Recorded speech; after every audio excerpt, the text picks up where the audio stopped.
É, uma vez eu fui perguntar ao pastor, por onde, por onde é que eu começo a ler, a estudar a Bíblia? Como é que eu faço para estudar, para absorver, para respirar, para poder comer, engolir e, né, transpirar o texto bíblico, né? Porque muitas vezes a gente, se você pegar a Bíblia para ler ela como um livro comum, você vai começar por Gênesis, não é verdade? E começar por Gênesis, teoricamente, está tudo certo, está tudo tranquilo, porque Gênesis é a origem de tudo, né? A origem de tudo. Então a gente vai começar a ler, né? Vendo a origem de tudo, né? Até aí está tudo certo, tranquilo e tal, papapá, aquela coisa toda. Porém, o caráter espiritual e misterioso que a Bíblia, que tem na Bíblia, né, que vem, que nos propõe, que nos apresenta esse livro, nos indica que nós precisamos começar pelo Novo Testamento e não pelo Antigo. Mas por quê? Né? Por que isso? Por que eu não posso começar por Gênesis? Né? Eu comecei a estudar a Bíblia, lendo os textos do Antigo Testamento, e em muitos momentos eu me lembrava de algumas coisas que a gente vê na internet aí, o pessoal dizendo que o Deus que nós adoramos é um Deus mau, é um Deus ruim, é um Deus que mata criança, é um Deus que mata idoso, é um Deus que mata mulheres, que manda matar mulheres, né? É um Deus que fere pessoas inocentes, então é um Deus mau, um Deus ruim, né? E aí, irmão, muitas vezes a gente não está preparado para entender exatamente aquilo ali. Quando você passa a conhecer, principalmente os livros do Evangelho do nosso Senhor Jesus Cristo, a gente passa a entender uma coisa, que para tudo tem uma razão, né? Observe a maldade do homem. Quando você vê lá em Gênesis, lá no começo de Gênesis, que houve o primeiro assassinato somente porque a pessoa ali ela não dava para Deus o que era o melhor, né? O que era o melhor, e ela se irritou porque o irmão dava o que era melhor e Deus recebia, né? Às vezes, irmão, as pessoas entregam coisas ruins, né? E querem ser aplaudidas, entregam o seu pior e querem que a pessoa agradeça, entendeu? Então a gente precisa entender uma coisa. Que Deus, primeiro, é o Criador e é o conhecedor de tudo. Criador e conhecedor de tudo. Então, Ele sabe no momento que eu estou triste, que eu estou raivoso, que eu estou chateado. E eu estou falando isso, sabe por quê?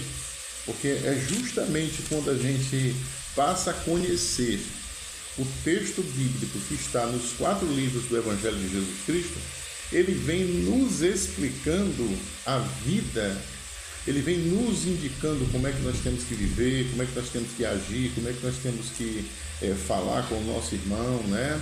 Ele vem nos indicando como a gente tem que fazer isso hoje. E já o Antigo Testamento, quando a gente passa a estudá-lo, né, é um perigo porque você pode entender que o Novo Testamento não está certo. Como eu vi uma pessoa falando que Jesus contradiz, né? Ele contradiz o Antigo Testamento, porém ele fala claramente, ele diz assim: eu não vim para contradizer, para negar, para rasgar a lei de Moisés, eu vim para confirmar essa lei. Por quê? Porque as pessoas estavam fazendo as coisas de forma errada, equivocada. Estavam sendo doutrinadas, ensinadas de uma forma errônea. Coisas que acontecem hoje, irmão. Hoje acontece muito isso, né? As pessoas se prendem a determinados besteirinhas, a coisinhas, que Deus não vai estar ligando para isso. O que Deus busca em mim e em você, irmão, é que nós tenhamos um coração diferenciado do mundo. O meu coração, as minhas práticas, o meu falar, o meu andar, o meu agir, o meu ser, tem que ser diferente do mundo, não pode ser igual. Jesus fala claramente, ele diz que o mundo não conhece a ele, não conhece a Deus. Porque se o mundo conhecesse a Deus, não faria o que faz, não seria um mundo mau, um mundo ruim, um mundo tão devastado como é hoje, não é verdade? Então, o mundo não conhece a Deus. Então, se nós buscamos intimidade com esse Deus Todo-Poderoso, a nossa vida precisa ser diferente. Olha o que foi dito agora há pouco, né? Jesus, lá no capítulo 15 de João, em versículos de número 7, ele diz: se vós estiverdes em mim e as minhas palavras estiverem em vós, tudo o que quiserdes lhes será feito. Jesus nos prometendo riquezas sem tamanho. E quando eu falo riqueza, não estou falando riqueza de dinheiro não, mas riquezas de poder, de saber, de presença de Deus na nossa vida. Não tem riqueza mais importante, melhor do que essa não, irmão. Está entendendo? Não tem riqueza melhor do que essa. Nós entendemos que nós temos um Deus que nos protege, que nos guarda, que nos orienta, que nos cura, que nos ensina. Não tem riqueza melhor, né? Você lembra daquela frase que não tem riqueza maior que um pai pode deixar para um filho do que a educação, né? Assim também é com Deus, meu irmão. Com Deus não tem riqueza maior para a minha vida e para a sua vida do que a gente ter presença, conhecimento do que é Deus na nossa vida, né? Do que é Deus para mim e para você, o que Deus tem feito até aqui na minha vida. Se eu entender e se você entender o que Deus tem feito na nossa vida até aqui, as coisas que têm acontecido na nossa vida por conta da presença desse Deus Todo-Poderoso, se a gente reconhecer isso, meu irmão, é vida de joelhos, é vida de oração, é vida de agradecimento, é vida de diferente, né? Reconhecer quem é Deus na nossa vida, isso é fundamental. Né? É fundamental mesmo, irmão. Tá? Olha, o pecado ele se transforma em algo incômodo na nossa vida. Quando a gente vai pecar, a gente não tem futuro não, tem fundamento não. Quando nós estamos no mundo, irmão, o pecado ele faz parte da nossa vida, acordado, dormindo, andando, parado, sorrindo, com raiva, aqui, ali, acolá, em todo canto. O pecado faz parte da nossa vida, porque a gente acha que é uma coisa normal, comum. Todo mundo está fazendo, por que eu não vou fazer? Né? Assim, uma frase que a gente diz: todo mundo faz, por que eu não vou fazer? Né?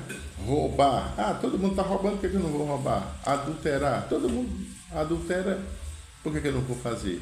Prostituição, todo mundo faz, por que eu não faz? Né? Por que eu não vou fazer? Todo mundo fazendo. Né? Só que quando você entende o que Deus tem feito na sua vida, os momentos que Deus ele apareceu para você lá atrás e você nem sabia que era Deus, né? Você nem sabia, você não ligou as coisas e hoje você passa a entender. Aí, meu irmão, o pecado passa a incomodar. Sim, porque o nosso Deus não é um Deus de pecado.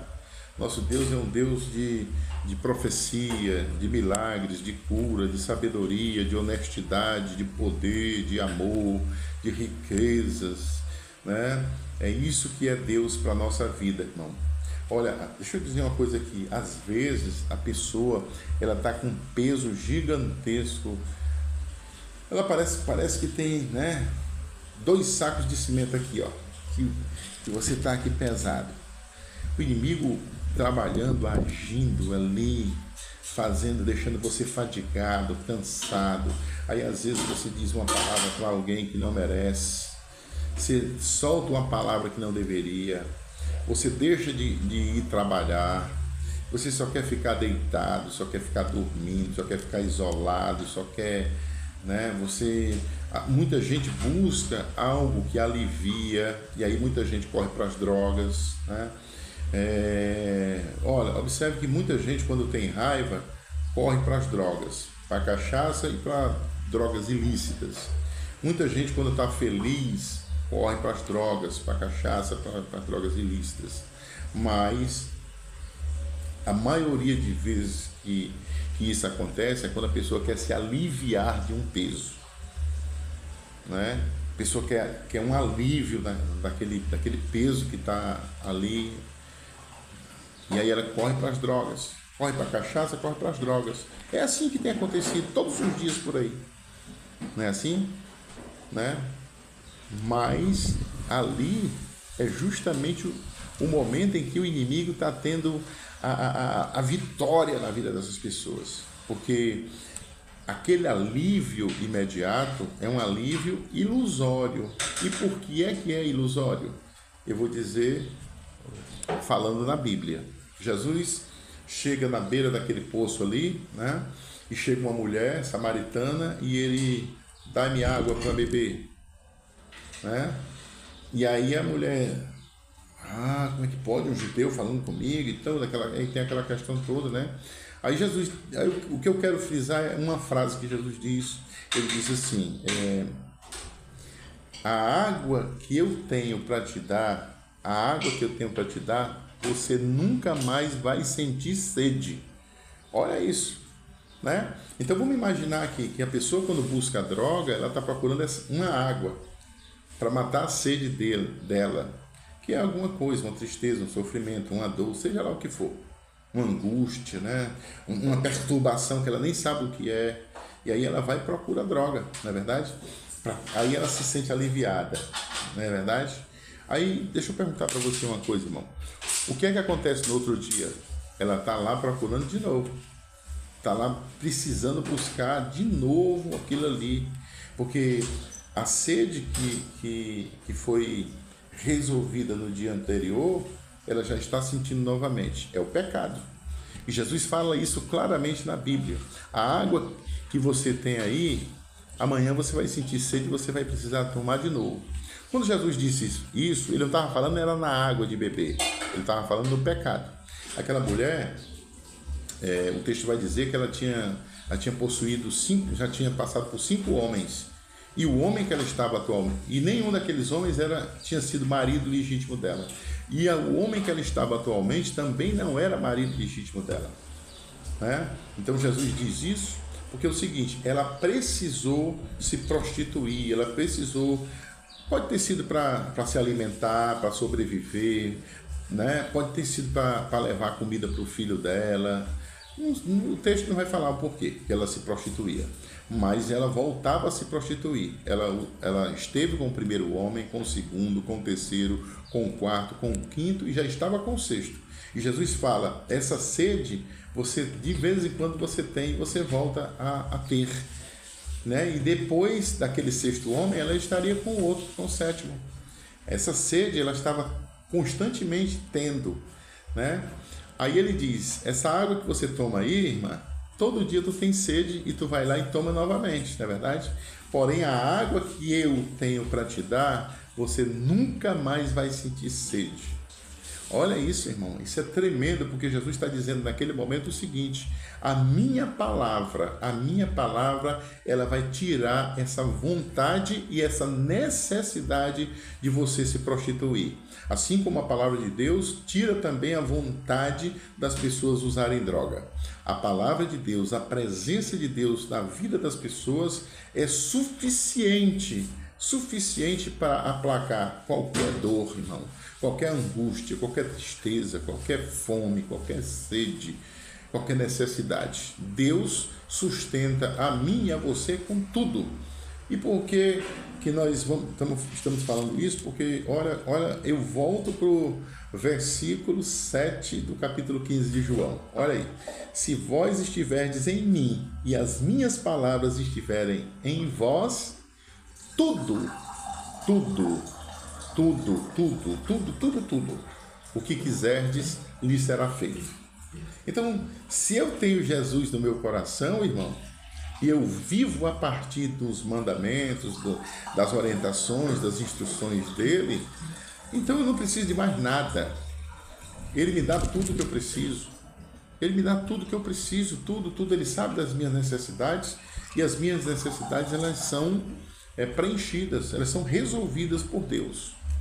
E isso eu não estou querendo dizer que eu vou ficar aqui sentado esperando que as minhas contas sejam pagas, né? Que tudo seja resolvido. Não, não é isso não. Porque Deus, ele não entrega o peixe, mas ele entrega, ele te mostra onde tem a água, ele te mostra onde você pegar a isca, ele te mostra onde você pode pegar o anzol, e ele te mostra onde você jogar a linha, onde é que vai ter o peixe. Se você jogar daquele lado, você não vai pegar nenhum peixe. Se você jogar desse lado aqui, você vai pegar. Esse é o papel de Deus na nossa vida, irmão. Entendeu? Porque o nosso Deus é um Deus de ação, não é um Deus de passividade, é um Deus de ação. Então, se nós queremos nos livrar de tudo aquilo que nos destrói, que nos mata, que nos bota para trás, que nos envergonha, que envergonha a nossa família, o caminho é buscar a Jesus. É buscar a Jesus. Olha isso, ó.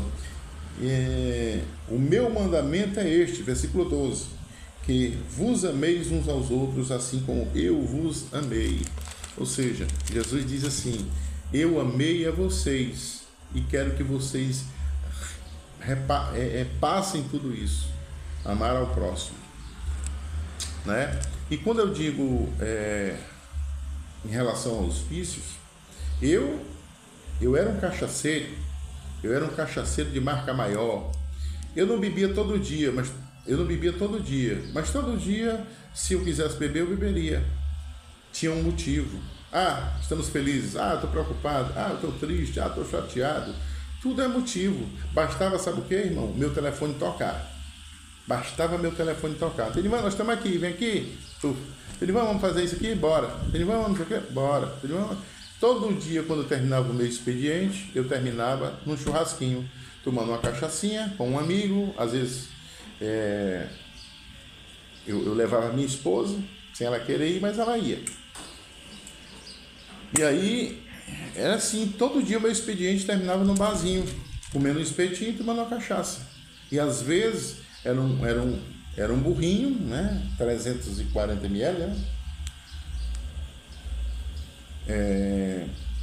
Às vezes era meio litro, às vezes era 1 litro e às vezes era mais de 1 litro. Às vezes o expediente que terminava 5, 6 horas, eu chegava em casa 2 horas da madrugada, né? E a gente gastava o dinheiro assim e estava tudo certo, estava tranquilo, e eu achava bom, achava legal, mas aquilo ali estava acabando com o relacionamento, acabando com a saúde, estava destruindo os projetos, né? Porque quando todo dia você gasta dinheiro com bebida, aquele dinheiro ali podia estar indo para um projeto seu, não é verdade? Com droga, né? Eu estou falando, bebida é droga, e é droga também. Às vezes você tem um projeto e você não consegue realizar porque a droga não deixa. Todo dia você tem que usar a droga, né? Então, é mais ou menos por aí, meus queridos, tá? Então, Jesus diz assim, essa palavra é tremenda, é maravilhosa, maravilhosa. A água que eu tenho para te oferecer, Jesus dizendo, preste atenção, é Jesus falando. A água que eu tenho para te oferecer, se você beber dela, nunca mais vai ter sede. Eu bebi dessa água, continuo até hoje, irmão. Até hoje. Presta atenção, eu não tive sede. Eita glória. Só se eu tiver de hoje para frente. Mas até hoje não me deu vontade ainda de tomar cachaça, de ir para um barzinho beber cachaça. Pelo contrário, quando eu vejo os meus amigos, quando eu passo em frente a esses locais onde o pessoal está bebendo, ouvindo música, aquela coisa, aquela gargalhada, aquela coisa toda, eu olho assim, como eu perdi, eu digo assim, ó, como eu perdi tempo na minha vida, meu Deus, como eu perdi tempo. É isso que eu digo. E as pessoas que hoje acham que são felizes porque usam droga, porque, né, bebem cachaça e tal, e tem aquelas reuniões de final de semana, e tome cachaça, elas acham que são felizes, elas acham que aquilo ali é bom. Nós temos que falar, levar o recado de Deus, o recado de Jesus para essas pessoas. Isso é fazer o ID, isso é cumprir com isso aqui, ó. Se as minhas palavras estiverem em vós, levar a palavra de Deus para as pessoas. Amém, meus queridos? Deus abençoe poderosamente a sua vida. Que Deus esteja nesse momento aplacando a sua sede para que você nunca mais a tenha. Em nome de Jesus.